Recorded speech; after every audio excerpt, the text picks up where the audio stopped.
Si le pones un dedo encima, tendrás que matarme primero. Clara gritó esas palabras mientras sostenía al niño de 4 años contra su pecho, rodeada por 3 hombres armados en medio de la hacienda que valía millones.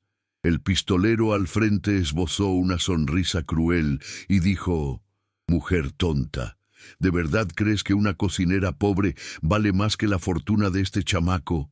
Quítate de en medio o tú y él mueren juntos». Su dedo estaba en el gatillo. El corazón de Clara latía tan fuerte que parecía que iba a explotar. Gabriel lloraba, aferrado a ella, y todo lo que pasaba por la cabeza de esa mujer sencilla era la frase que había oído meses atrás, en la noche de lluvia en que todo comenzó: «Esconde a este niño. Un día heredará toda esta hacienda». Pero para entender cómo Clara, una viuda que apenas tenía que comer, acabó allí de pie entre la vida y la muerte de un niño que ni siquiera era de su sangre, necesitamos retroceder algunos meses en el tiempo, volver a esa noche de tormenta en que un hombre desesperado tocó a su puerta y cambió el destino de todos para siempre. Era una noche de jueves común. Clara terminaba de lavar los platos de la pensión donde trabajaba como cocinera cuando oyó los fuertes golpes en la puerta trasera, golpes urgentes, desesperados. Se secó las manos en el delantal y fue a ver quién era. Cuando abrió la puerta, un hombre alto, todo ensangrentado y mojado por la lluvia, prácticamente cayó dentro de la cocina. En sus brazos, un niño de ojos azules muy abiertos de miedo. El hombre sujetó con firmeza los hombros de Clara y habló con voz ronca, mirándola directamente a los ojos. «Esconda a este niño. Un día heredará toda esta hacienda. Si lo encuentran, van a matar al niño». Antes de que Clara pudiera preguntar nada, antes de que pudiera entender lo que estaba sucediendo, el hombre le metió un sobre amarillo en las manos. Le puso al niño en los brazos y desapareció en la oscuridad de la tormenta.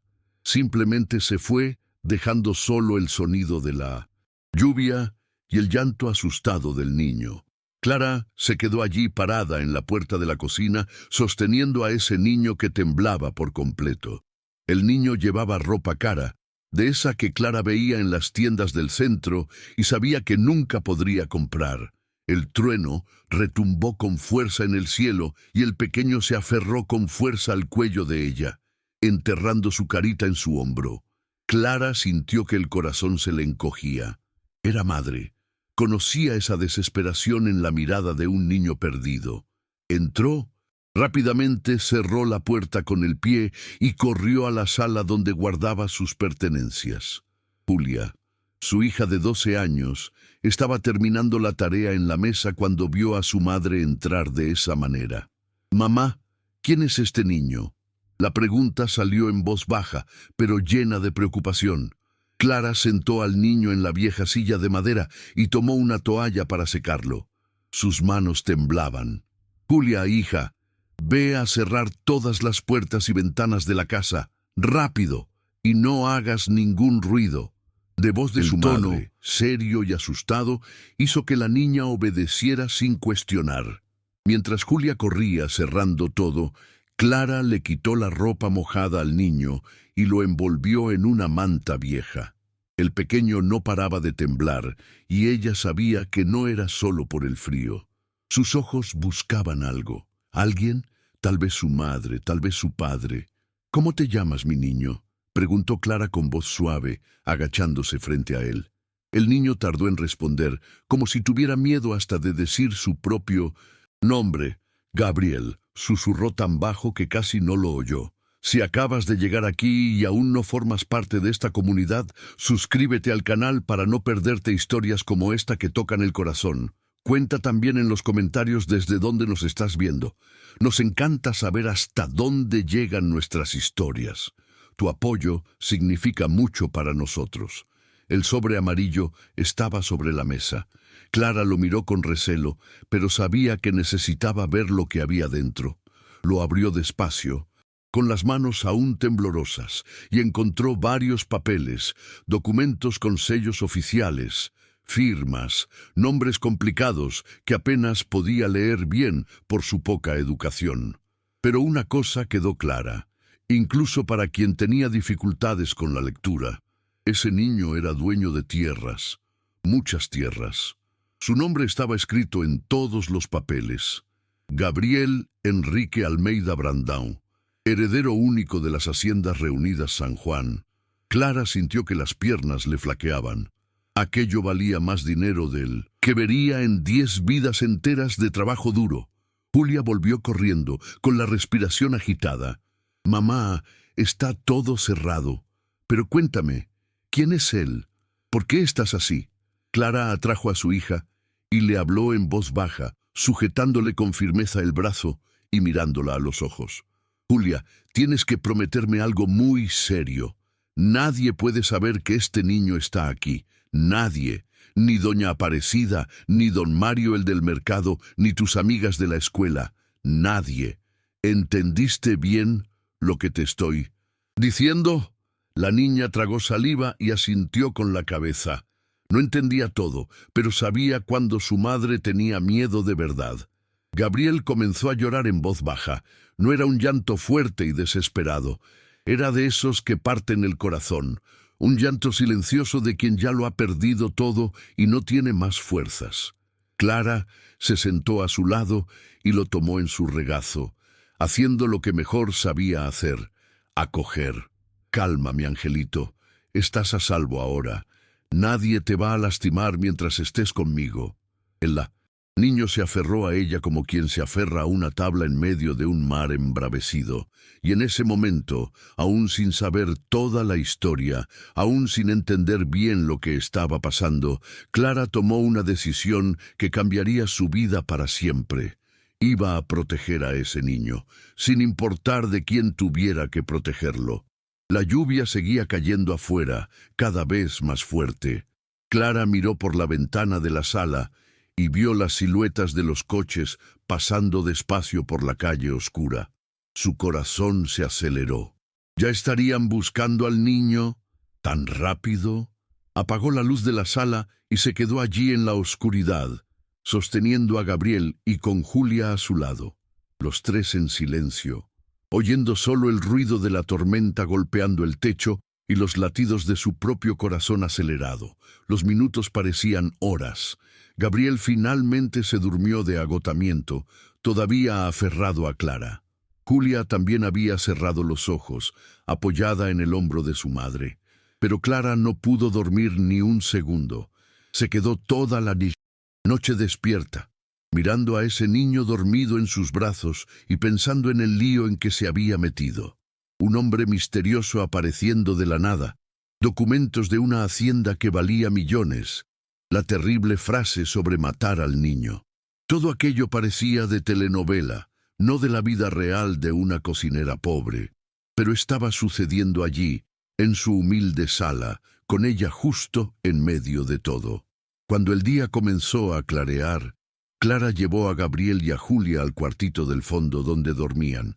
Los acostó a los dos en la misma cama estrecha y los cubrió bien con la manta. «Julia, hoy no vas a la escuela. Quédate aquí con él y cuídalo por mí. Si alguien toca a la puerta, los dos se quedan calladitos debajo de la cama. ¿Me lo prometes?»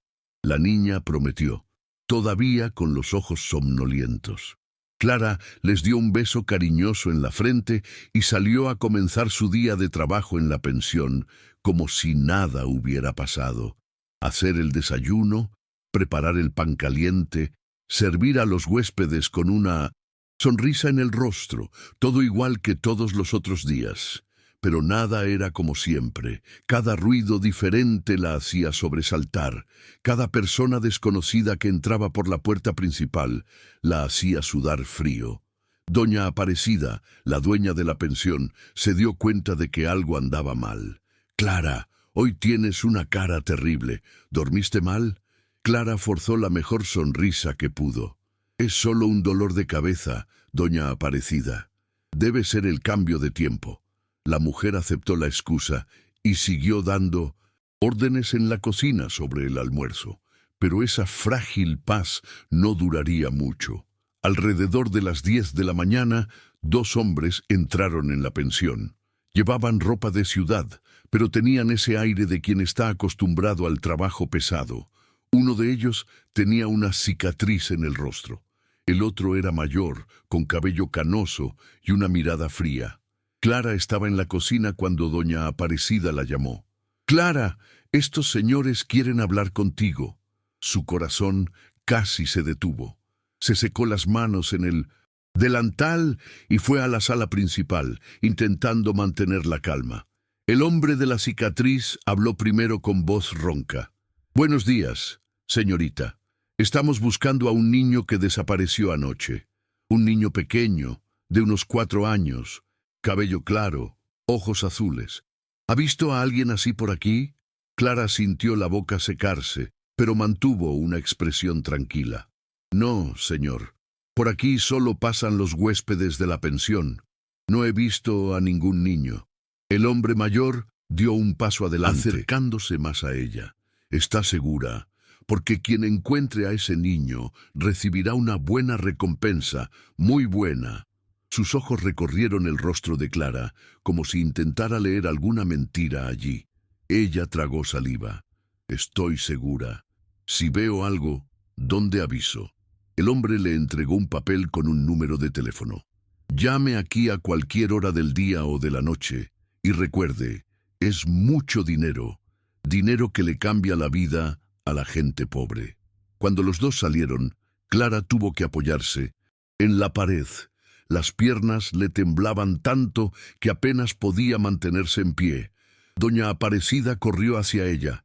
«Cielos, Clara, te pusiste blanca. Siéntate aquí, mujer». Le trajo un vaso de agua y Clara se lo bebió todo de un trago. «Qué historia tan extraña, ¿no? Un niño desaparecido, pobrecito», comentó doña Aparecida, negando con la cabeza. Clara solo asintió, sin poder decir nada. El día pasó despacio, como nunca. Cada minuto parecía una hora. Cuando finalmente llegó la noche y doña Aparecida la dejó ir del trabajo, Clara corrió a su cuartito en la parte de atrás. Encontró a Julia y a Gabriel durmiendo juntos, abrazados. La escena la hizo sonreír, a pesar de todo. Pero cuando cerró la puerta y se sentó en la cama, dejó que las lágrimas cayeran. ¿Qué iba a hacer? Hombres buscando, ofreciendo dinero, haciendo preguntas. ¿Cuánto tiempo hasta que la descubrieran? Unos golpes en la ventana la hicieron sobresaltar. Era casi medianoche. Clara se levantó despacio, con el corazón desbocado. Cuando abrió la cortina vio al mismo hombre de la noche de la tormenta. Le hizo una seña para que abriera. Clara miró a los niños durmiendo, respiró hondo y quitó el seguro de la ventana. El hombre entró con dificultad, todavía herido. «Disculpa que aparezca así de nuevo». Ahora, con la luz del cuarto, Clara pudo verlo bien. Era un hombre fuerte, de unos 40 y tantos años, con manos callosas de quien trabaja duro. Sus ojos eran serios, pero también tenían una tristeza profunda. «Los hombres vinieron hoy», dijo Clara en voz baja para no despertar a los niños. «Ofrecieron dinero por él». El hombre cerró los ojos y apretó los puños. Lo sabía. Van a revolver todo el pueblo. «¿Quién es usted?», preguntó finalmente Clara. «¿Y por qué me dejó a este niño?». El hombre se sentó en el suelo, apoyado en la pared, como si no pudiera más. «Mi nombre es José. Yo era el capataz de la Hacienda San Juan. Trabajé 30 años para el padre de este niño. Era un hombre bueno, justo con sus empleados, pero sus hermanos siempre fueron diferentes, ambiciosos, violentos. Cuando el patrón murió de repente, descubrí que planeaban matar a toda la familia para quedarse con la herencia». La voz de José falló un poco. «Intenté salvar a la esposa del patrón, la madre de Gabriel, pero no pude. Llegué demasiado tarde». Se pasó la mano por el rostro, secando una lágrima que insistía en caer. «Lo último que me pidió fue que salvara a su hijo, que lo escondiera hasta que pudiera probar que la herencia es suya por derecho. Me dio los documentos, me hizo jurar y yo juré». Clara se sentó en el suelo a su lado. «¿Y por qué me eligió a mí?».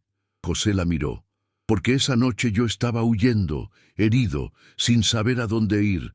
Vi la luz de tu cocina, te vi por la ventana cuidando de tu hija con cariño, y pensé, esa es una madre de verdad, ella lo protegerá. Clara no supo qué decir. Se quedó allí en silencio, procesándolo todo. Seguirán buscando, dijo José. Los hermanos del patrón, Valentín y Reinaldo, contrataron a hombres peligrosos, pistoleros. No se rendirán hasta encontrar al niño. Clara sintió el miedo oprimirle el pecho. Entonces, ¿qué hacemos? José la miró a los ojos. Tenemos que irnos del pueblo. Conozco lugares en el interior donde no lo encontrarán, pero necesito tu ayuda. Solo no puedo cuidar de un niño. Él te necesita. Clara miró a Gabriel dormido, tan pequeño, tan inocente. Miró a Julia, su hija, que también estaba en peligro ahora por todo esto. En la vida sencilla que tenía, en la seguridad de trabajar en la pensión, de tener un techo sobre su cabeza. Pero cuando miró de nuevo a ese niño, vio al hijo que ella misma había perdido años atrás, todavía un bebé, por falta de dinero para la medicina. Vio a todos los niños del mundo que necesitaban protección. «Está bien», dijo finalmente. «Huimos, pero mi hija viene con nosotros. No la voy a dejar aquí sola». José asintió con la cabeza. «Mañana por la noche un amigo puede llevarnos a otro pueblo. Empaca solo lo esencial, ropa, documentos, nada que llame la atención». Clara aceptó, todavía intentando creer en lo que estaba haciendo.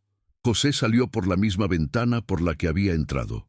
Clara se quedó allí, sentada en el suelo, hasta que el sol comenzó a salir, mirando a los dos niños dormidos y preguntándose si estaba tomando la decisión correcta.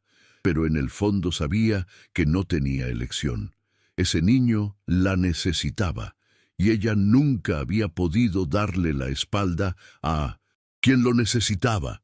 Sin embargo, lo que Clara no sabía era que los próximos meses serían los más difíciles de su vida. El día siguiente fue el más largo de la vida de Clara. Trabajó en la pensión, intentando actuar con normalidad, pero cada segundo parecía una eternidad. Guardó algo de ropa vieja en una bolsa, tomó los documentos que tenía y esperó a que llegara la noche. Doña Aparecida notó que estaba extraña. «Clara, ¿estás segura de que estás bien? Tienes cara de no haber dormido en días». Clara inventó que estaba preocupada por su hija, que andaba con fiebre. La mentira salió demasiado fácil y eso la hizo sentir mal. Cuando oscureció, Clara volvió a su cuartito y encontró a José ya esperando afuera.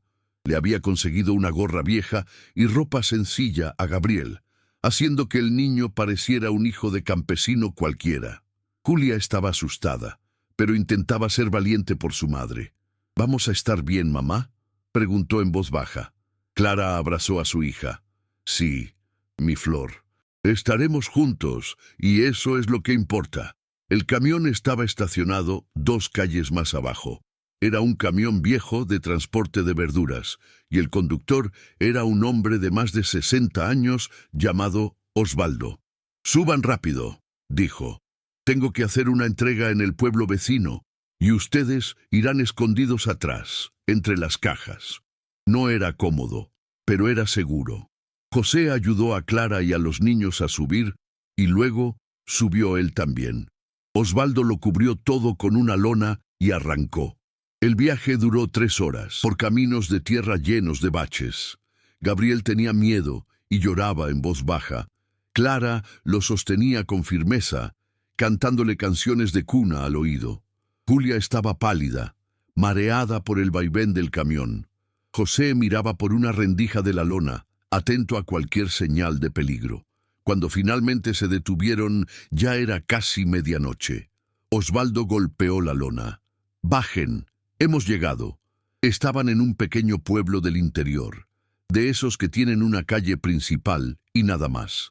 José llevó al grupo a una casa sencilla al borde de una finca.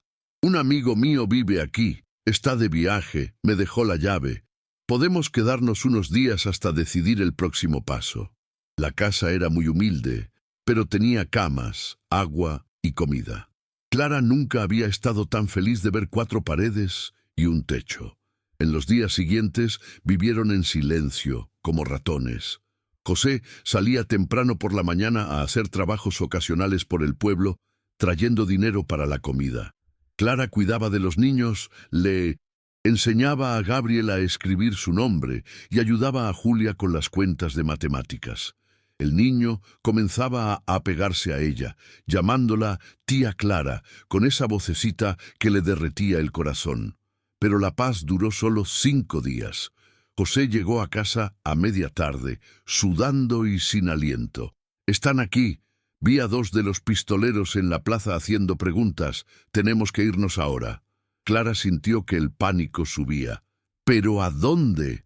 José ya estaba juntando las pocas cosas que tenían. «Hay una iglesia antigua a unos 20 kilómetros de aquí. El cura de allí es un buen hombre. Ya me ha ayudado antes. Iremos a pie, campo a través. Es más seguro». Salieron por la puerta trasera cuando el sol se estaba poniendo. José conocía bien esas tierras y los guió por senderos abandonados y tramos de monte cerrado. Gabriel estaba cansado y Clara tuvo que cargarlo a la espalda durante un buen trecho. Julia se quejaba de las ampollas en los pies, pero seguía caminando. Cayó la noche y siguieron solo con la luz de la luna para guiarse. Fue durante esa caminata que Clara y José comenzaron a hablar de verdad.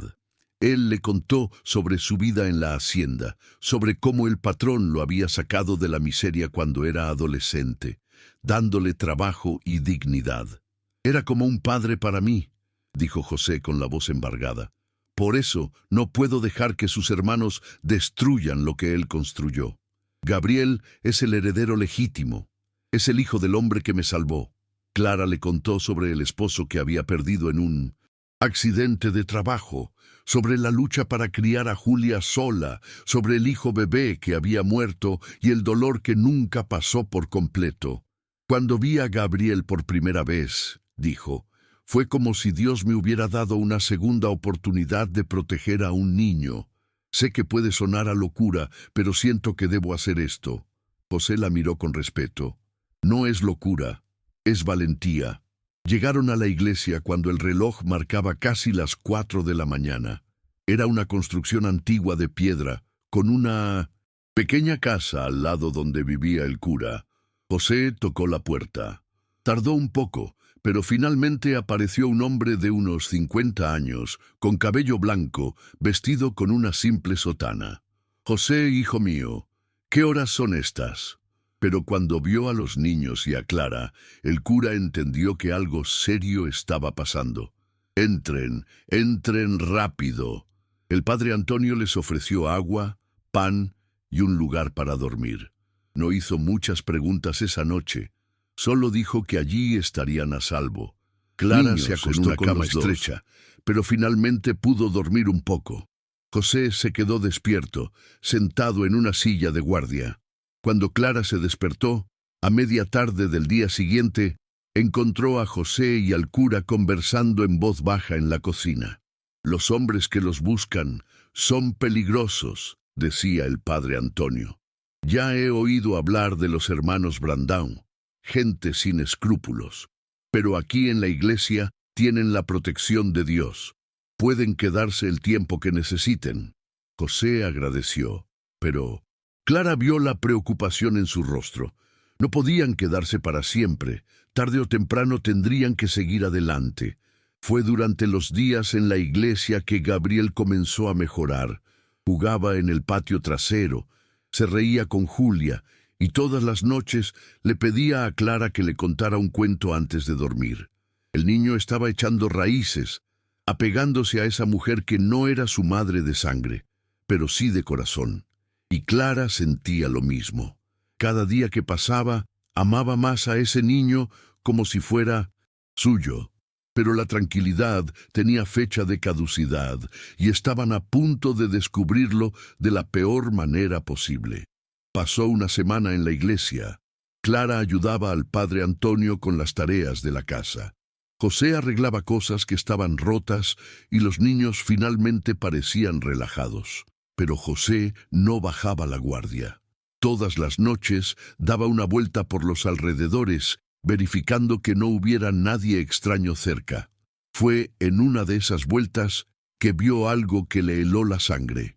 Un coche negro, estacionado en el camino de tierra a unos 500 metros de la iglesia. Volvió corriendo y despertó a Clara. Nos han encontrado, no sé cómo, pero nos han encontrado. El miedo volvió de inmediato. Clara tomó a Gabriel en brazos, todavía dormido, y Julia se levantó asustada. El padre Antonio apareció con una linterna. Hay un sótano debajo de la sacristía.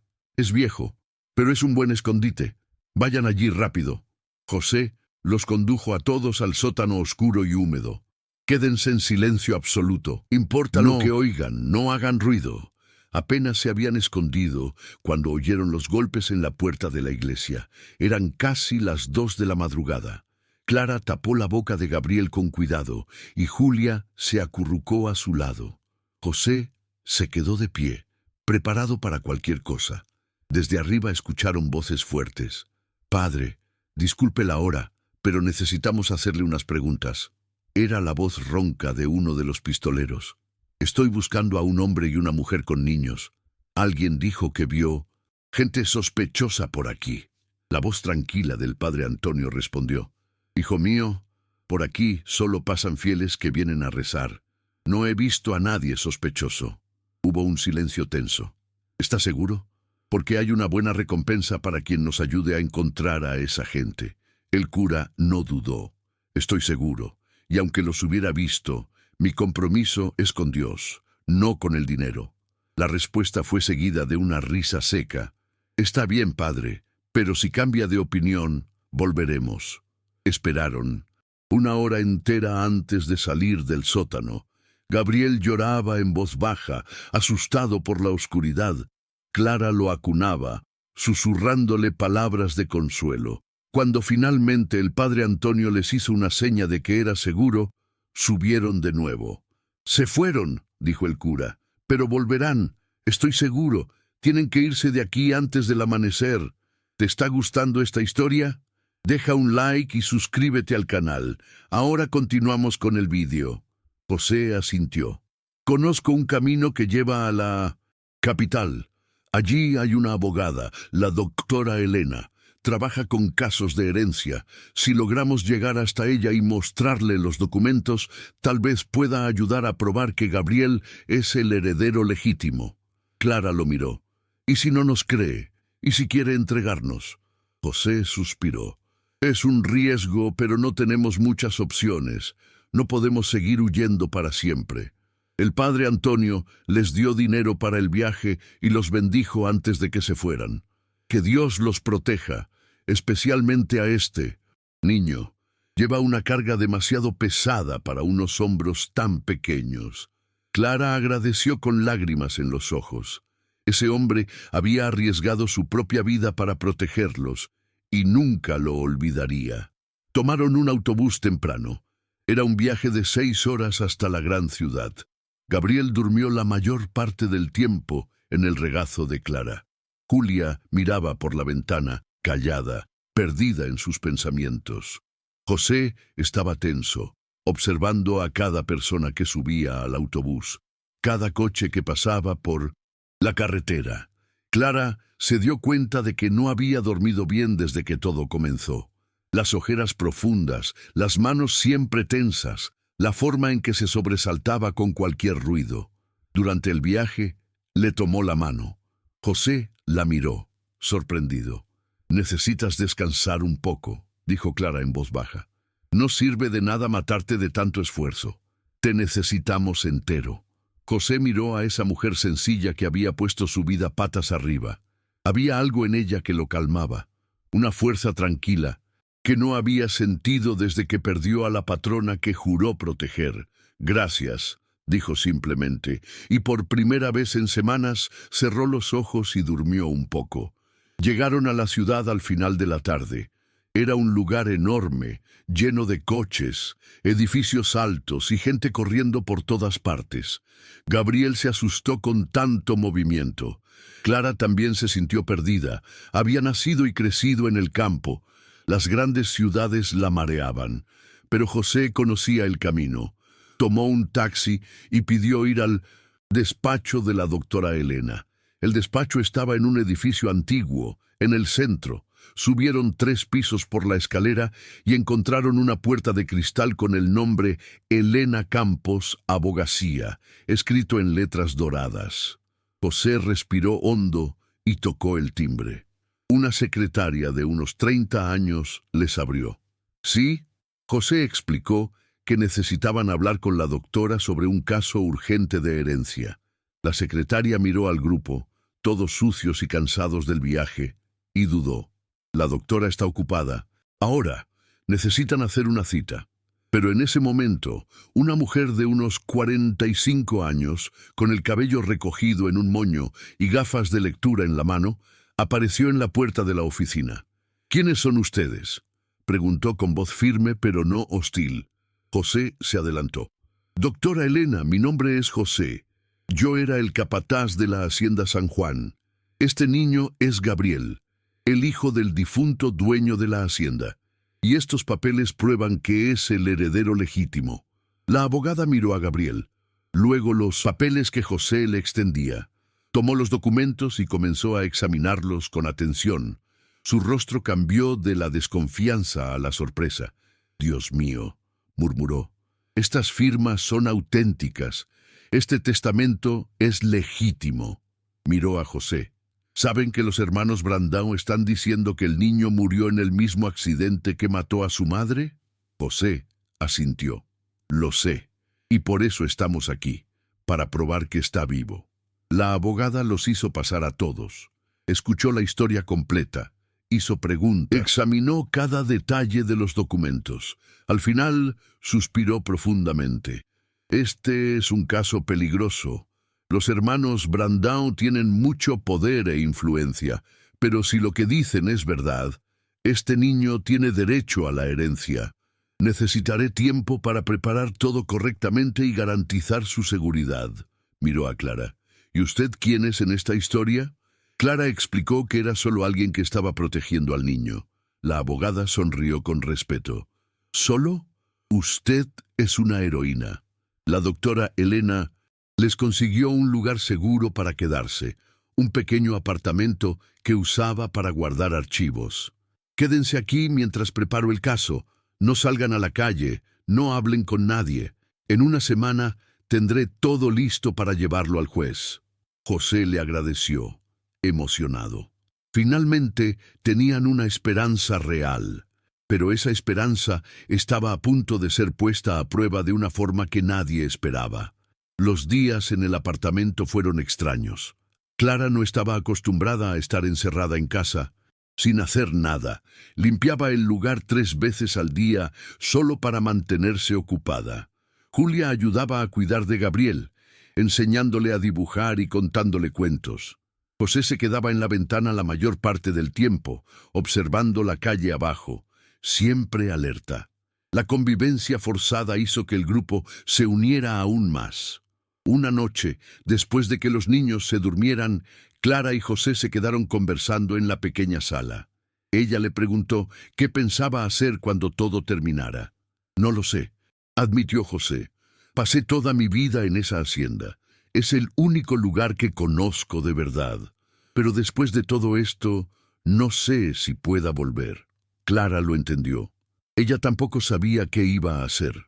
Había dejado su trabajo en la pensión sin avisar. Probablemente doña Aparecida ya había contratado a otra persona. «Encontraremos una solución», dijo con esa confianza tranquila que solo las madres tienen.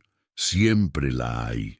José la miró de verdad, como si la viera por primera vez. Mujer fuerte. Vio a una valiente que había dejado todo para proteger a un niño que ni siquiera era suyo.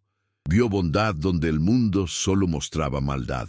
Y sintió algo que no había sentido en mucho tiempo. La esperanza de que tal vez todavía existieran personas buenas en el mundo. En el cuarto día, la doctora Elena llegó con noticias. Conseguí una audiencia con el juez. Analizará los documentos y decidirá si acepta el caso. Pero hay un problema. Los hermanos Brandão descubrieron que buscaron a una abogada. Hay gente siguiéndome. Creo que saben que están aquí. El ambiente se tensó de inmediato. José apretó los puños. Tenemos que salir de aquí, entonces. La abogada asintió. Tengo una amiga que vive en una finca a 2 horas de aquí. Pueden quedarse con ella hasta la fecha de la audiencia. Pero cuando iban a salir por el garaje del edificio esa misma noche, 3 hombres los esperaban. Uno de ellos era Reinaldo, uno de los hermanos ambiciosos. Era un hombre gordo, de cara roja, con ojos pequeños y crueles. ¿Creíste que ibas a escapar, José? Su voz estaba llena de rabia. Traidor, mi hermano te dio trabajo, te trató bien y tú robas al heredero. José se interpuso entre él y Clara y los niños. El niño no es robado, es el hijo legítimo de tu hermano. Tú eres el que quiere robar lo que es suyo por derecho. Reinaldo sonrió con malicia. Este chamaco no heredará nada, ni vivirá para crecer. Hizo una seña y sus 2 matones avanzaron. José no era un hombre violento, pero sabía pelear cuando era necesario. Después de años trabajando en el campo, tenía fuerza y resistencia. Empujó a uno de los matones contra la pared y le dio un puñetazo al otro. «¡Corre, Clara! ¡Toma a los niños y corre!». Clara no lo pensó 2 veces. Tomó a Gabriel en brazos y la mano de Julia y salió corriendo por el garaje. La doctora Elena corría junto a ella, intentando protegerlos. Oyeron los gritos de la pelea detrás, el sonido de cristales rompiéndose, gemidos de dolor. El corazón de Clara estaba desbocado. No podía dejar a José atrás, pero tenía que salvar a los niños. Llegaron a la calle y la doctora Elena detuvo un taxi. «¡Entren rápido!». Pero Clara dudó. Y José, un grito desde dentro del garaje, tomó la decisión por ella. Metió a los niños en el taxi y le dio la dirección de la amiga de la abogada al conductor. «Llévelos, yo vuelvo a ayudarlo». La doctora Elena quiso protestar, pero Clara ya había salido corriendo de vuelta. Cuando llegó al garaje, vio a José caído en el suelo, sangrando por la frente. Reinaldo estaba de pie con un tubo de hierro en la mano, listo para golpearlo de nuevo. «¡Detente!», gritó Clara con toda la fuerza que tenía. Reinaldo se giró hacia ella, sorprendido. «Vaya, vaya», la santita volvió. Dio un paso en su dirección. «¿Dónde está el chamaco?». Clara no respondió. Su corazón latía tan fuerte que pensó que se iba a desmayar, pero no podía mostrar debilidad. «Tendrás que matarme antes de ponerle un dedo encima a ese niño». Reinaldo rió. «Eso se puede arreglar». Pero antes de que pudiera hacer nada, sonaron sirenas de policía afuera. La doctora Elena había llamado a la policía. Reinaldo maldijo en voz baja y salió corriendo con sus matones. Clara corrió hacia José y lo ayudó a levantarse. Estaba herido, pero vivo. «Estás loca por haber vuelto», dijo con dificultad. «Podrías haber muerto». Clara le sostuvo el rostro con ambas manos. «Y dejarte aquí solo. Nunca». En ese momento, con la policía llegando, con la sangre corriendo, con el peligro aún acechando, José y Clara se miraron de una manera diferente. Ya no eran solo 2 personas protegiendo a un niño. Eran 2 almas que se habían encontrado en medio del caos y habían descubierto que juntas eran más fuertes. José tomó su mano y la apretó. «Gracias». Fue todo lo que pudo decir. La policía los llevó a declarar. José contó toda la historia, mostró los documentos, explicó sobre los hermanos criminales.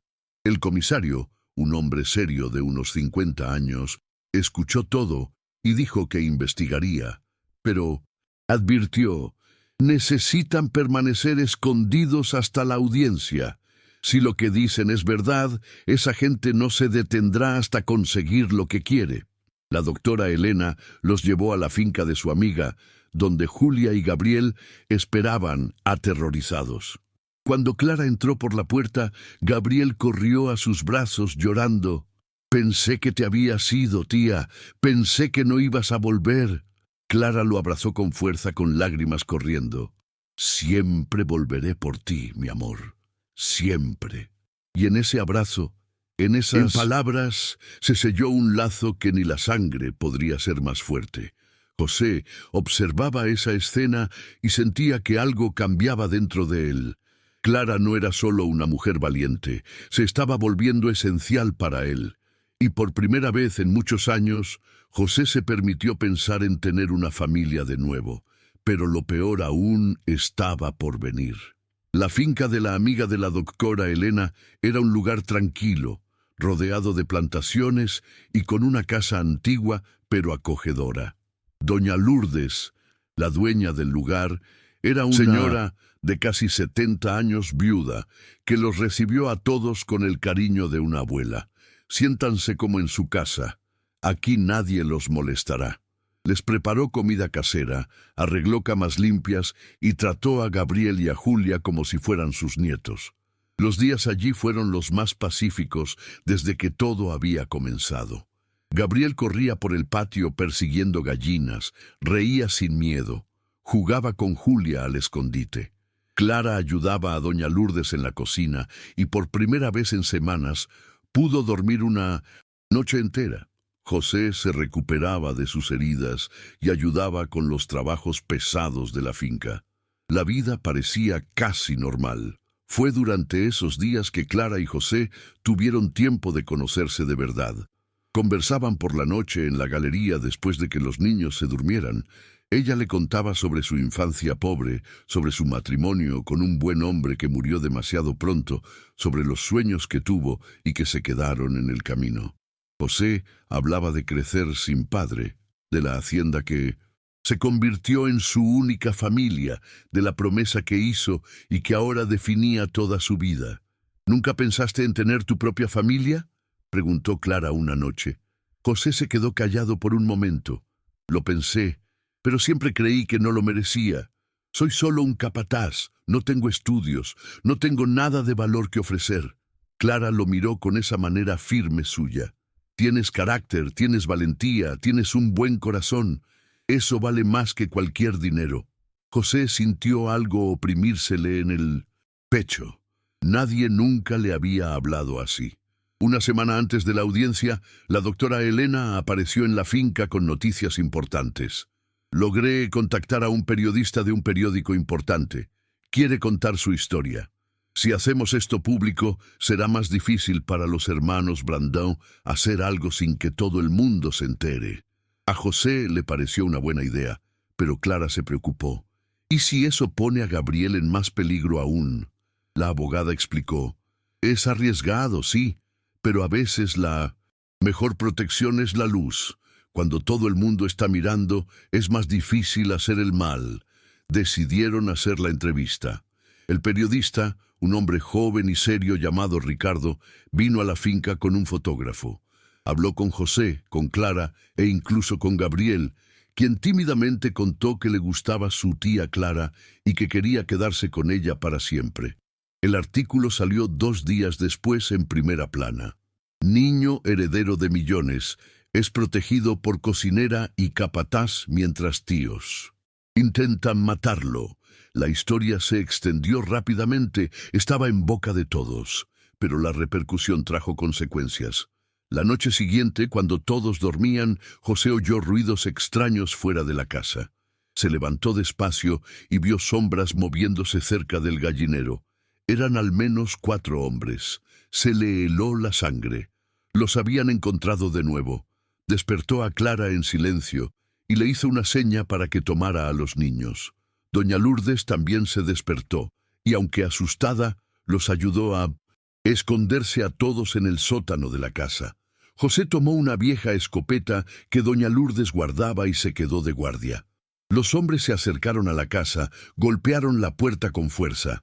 «Sabemos que están ahí dentro. Entreguen al niño y nadie saldrá herido». José reconoció la voz de Valentín. El otro hermano ambicioso respondió con firmeza desde la ventana: «Váyanse, ya llamé a la policía». Era mentira, no había teléfono en la finca, pero necesitaba ganar tiempo.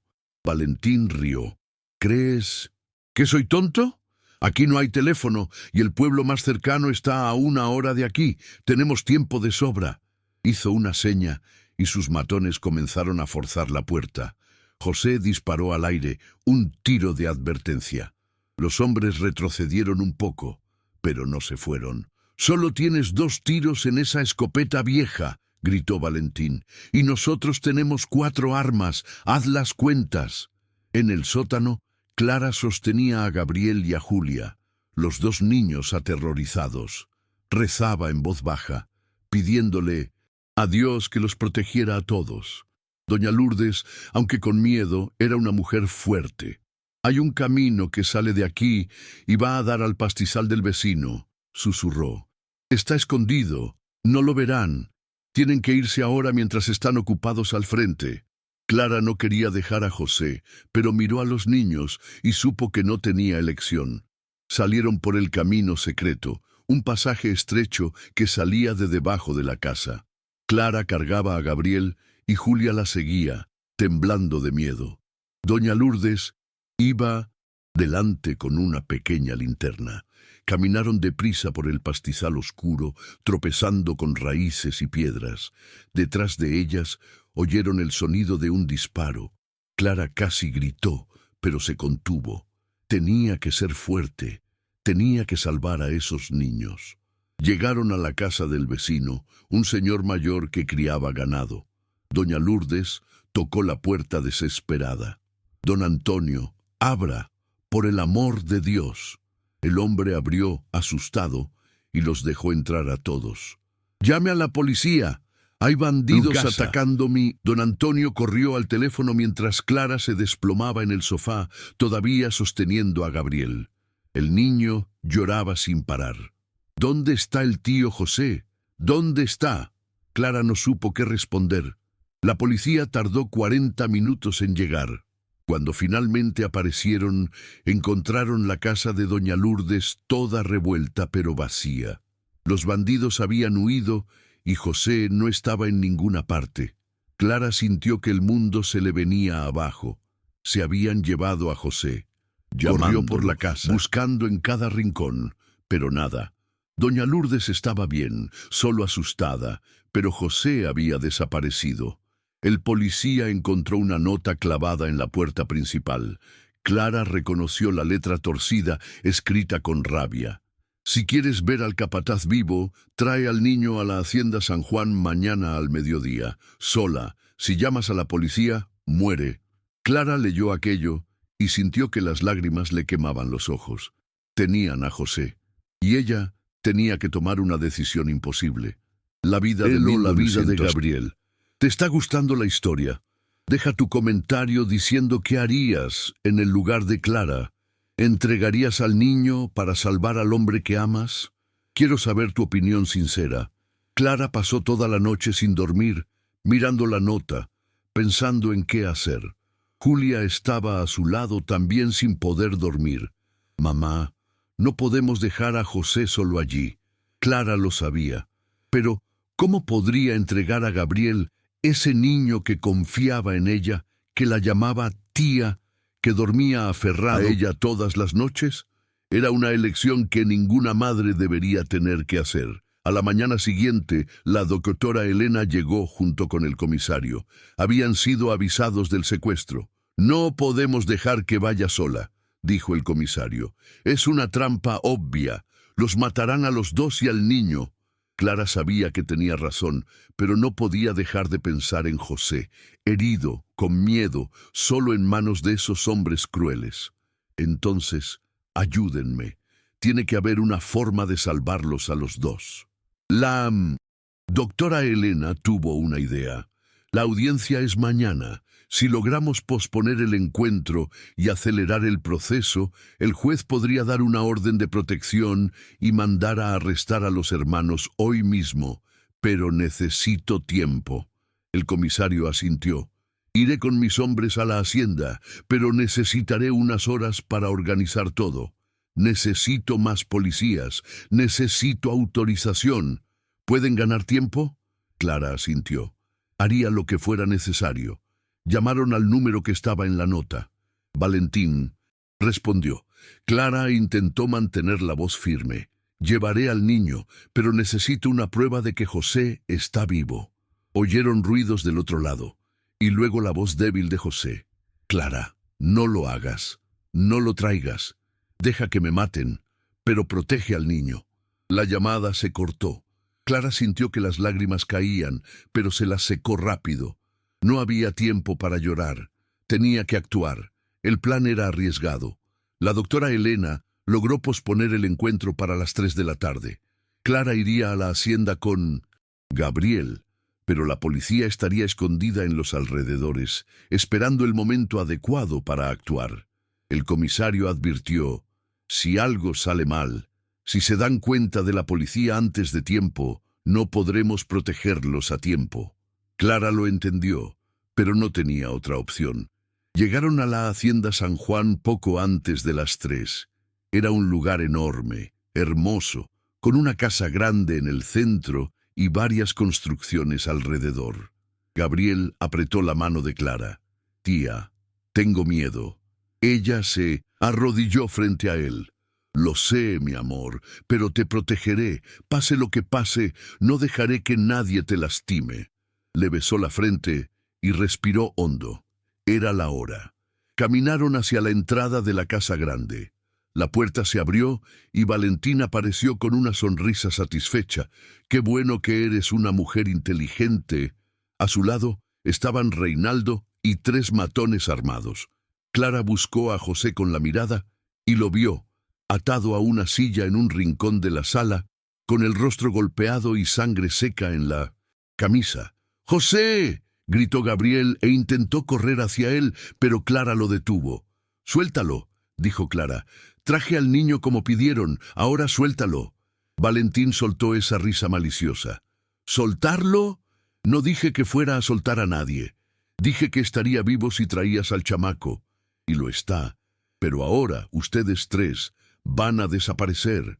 Un accidente, quién sabe. Nadie sabrá nada». Los matones avanzaron. Clara empujó a Gabriel detrás de ella y gritó con toda la fuerza que tenía. «Si le pones un dedo encima, tendrás que matarme primero». Fue exactamente en ese momento, el momento que había abierto esta historia. Los 3 hombres rodeándolos, el dedo en el gatillo, Gabriel llorando, Clara de pie, protegiendo a ese niño con su propio cuerpo. Valentín dio la orden. «Acaben con esto de una vez». Pero antes de que pudiera pasar nada, la puerta principal estalló hacia adentro. Era la policía. Más de 10 policías entraron con las armas en alto, gritando que todos levantaran las manos. La confusión fue inmediata. Los matones intentaron reaccionar, pero fueron dominados rápidamente. Valentín y Reinaldo intentaron huir por la parte de atrás, pero fueron rodeados. Clara tomó a Gabriel en brazos y corrió hacia José. Con manos temblorosas desató las cuerdas que lo ataban. Él cayó en sus brazos, débil pero vivo. «¿Volviste?», susurró. «Dije que siempre vuelvo», respondió ella con lágrimas corriendo. El comisario arrestó a los 2 hermanos allí mismo. «Están arrestados por intento de homicidio, secuestro, fraude y conspiración. Pasarán mucho tiempo en la cárcel». Valentín todavía intentó gritar que era mentira, que la hacienda era suya, pero nadie lo escuchaba. La verdad finalmente había vencido. La doctora Elena llegó corriendo con papeles en la mano. El juez aceptó el caso. Gabriel ha sido oficialmente reconocido como heredero legítimo. La hacienda es suya. Clara apenas podía creerlo. Después de tanto sufrimiento, tanta huida, tanto miedo, finalmente había terminado. Gabriel estaba a salvo. José estaba vivo y se había hecho justicia. Llevaron a José al hospital. Clara no se apartó de su lado ni un minuto. Julia cuidaba de Gabriel en la sala de espera, los 2 finalmente pudiendo respirar aliviados. Los médicos dijeron que José se pondría bien, solo necesitaba reposo y cuidados. Clara le tomó la mano mientras dormía y susurró: «Lo logramos. Gabriel está a salvo. Cumpliste tu promesa». Esa noche en el hospital, con los niños dormidos en las sillas y José descansando en la cama, Clara finalmente se permitió llorar. Lloró de alivio, de cansancio, de emoción. Había sido el viaje más difícil de su vida, pero también el que más había valido la pena, porque al final no se trataba de dinero o de una hacienda. Se trataba de hacer lo correcto, se trataba de proteger a quien lo necesita, se trataba de amor, y el amor había vencido.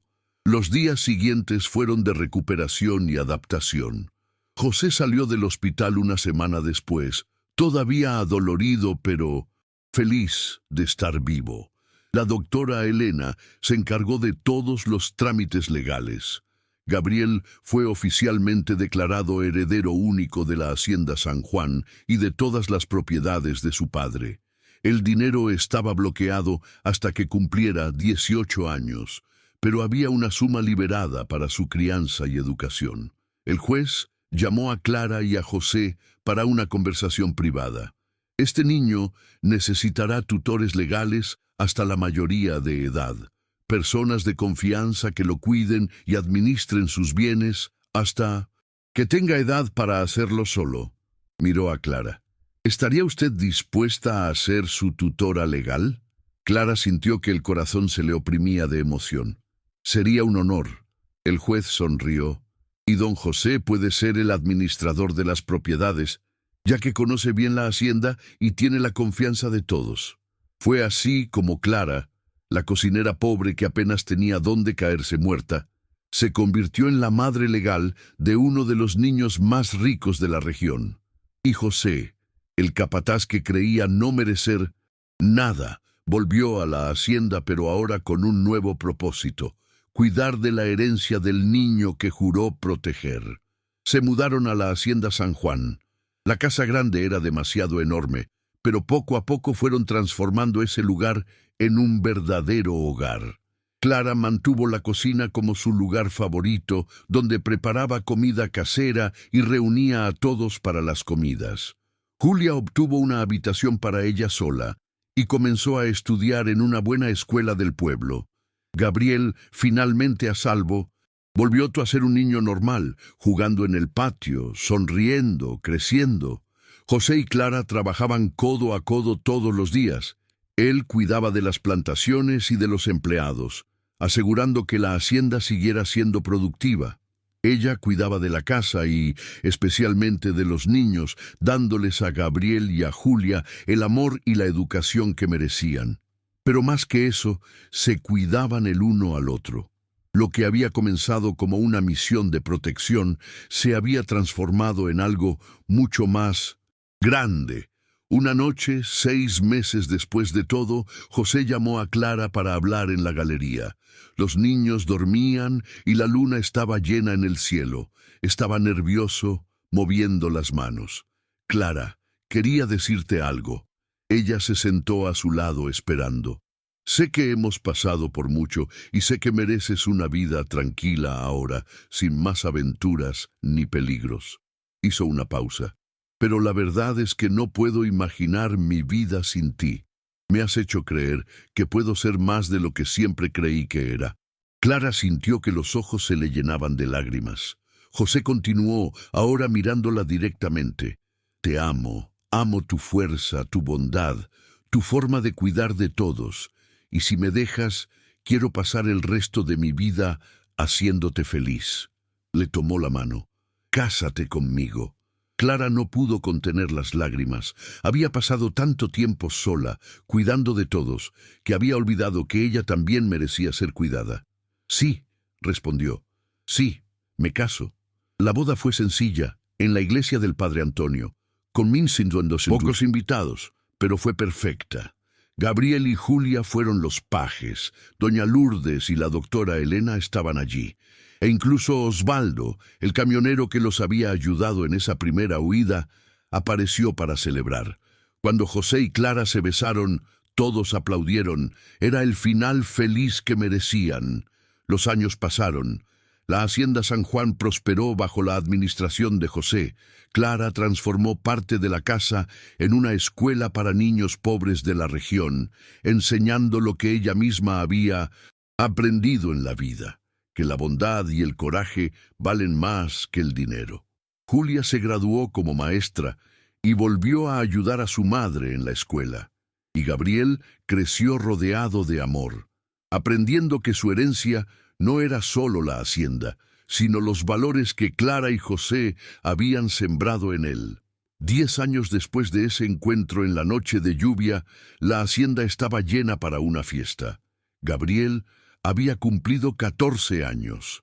Había crecido fuerte y alto, con los mismos ojos azules, pero ahora llenos de vida y alegría.